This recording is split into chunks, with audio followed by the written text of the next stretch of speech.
आज हम बात करते हैं तनी डोरी में अनुप्रस्थ तरंगे या transverse waves in a stretch string. माना L लंबाई में समांगी डोरी के एक दूसरे सिरे पर ऊर्ध्वाधर से क्लैंप करके दूसरे सिरे W mg भार चरखी पुली द्वारा इस प्रकार से लटकाते हैं कि डोरी क्षैतिज हॉरिजॉन्टल रहकर तनाव की स्थिति में रहे, जैसे कि हमने इस चित्र में दर्शाया है। यहाँ हम एक ऐसी आदर्श आइडियल डोरी की कल्पना कर रहे हैं जिसमें डोरी पूर्णतया प्रत्यास्थ या परफेक्टली इलास्टिक है। दूसरा, डोरी में घनत्व एवं मोटाई पूरी लंबाई में समान है। तीसरा, कंपन करते समय डोरी की लंबाई में कोई परिवर्तन नहीं होता। और चौथा ये कि डोरी की प्रति एकांक लंबाई में द्रव्यमान m है। ये हमने चार इसमें एजम्पशंस लिए हैं।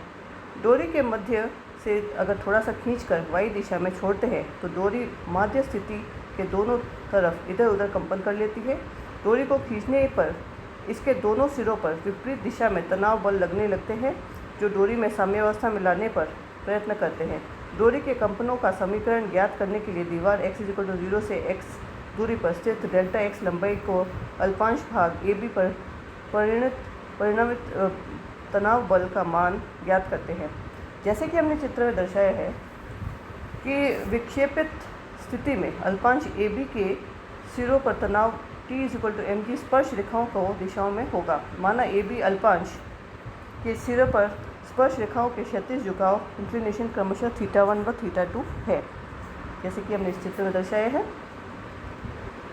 A सिरे पर तनाव बल का क्षैतिज घटक T cos θ1 तथा ऊर्ध्वाधर घटक T sin θ1 और B सिरे पर क्षैतिज घटक T sin θ2 तथा ऊर्ध्वाधर घटक T sin θ2 होते हैं।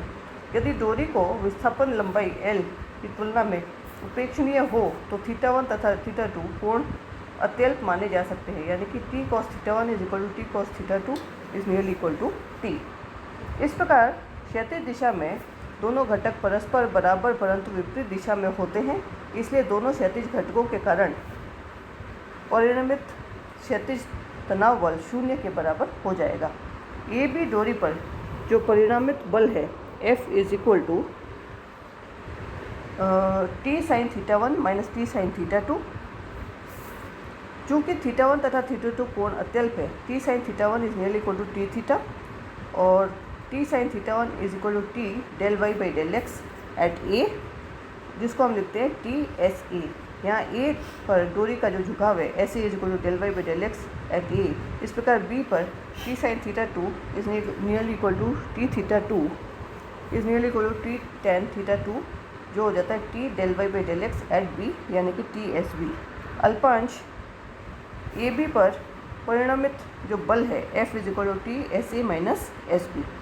यदि डोरी के विस्थापन वक्र के झुकावों पर परिवर्तन की दर del s by del x है, तो डोरी अल्पांश AB के दोनों सिरों पर झुकाव का जो अंतर होगा SA - SB = del s by del x dx, या S = del y by del x अगर हम रखते हैं तो SA - SB ये हो जाएगा del square y by del x square del x, और y दिशा में जो परिणामी बल है F वो हो जाएगा T del square y by del x square into del x, जैसे कि हमने इस इक्वेशन में दर्शाया है।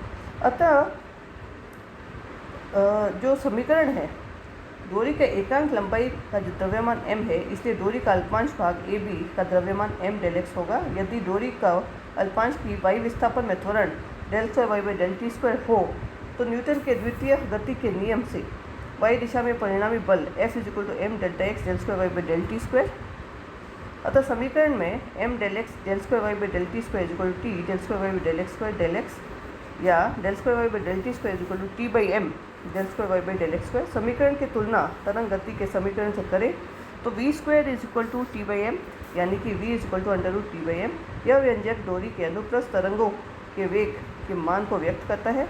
स्पष्टतः तनी डोरी में अनुप्रस्थ तरंगों का वेग केवल उसके तनाव T = mg तथा डोरी के एकांक लंबाई के द्रव्यमान पर निर्भर करता है। यदि तनी डोरी का अर्ध व्यास r तथा घनत्व d है तो डोरी के एकांक लंबाई के द्रव्यमान m = πr² d। तनी डोरी में जो तरंगों का वेग अब हम लिख सकते हैं v = √mg / πr² d √। ये हो गया तनी डोरी में तरंगों का वेग। धन्यवाद।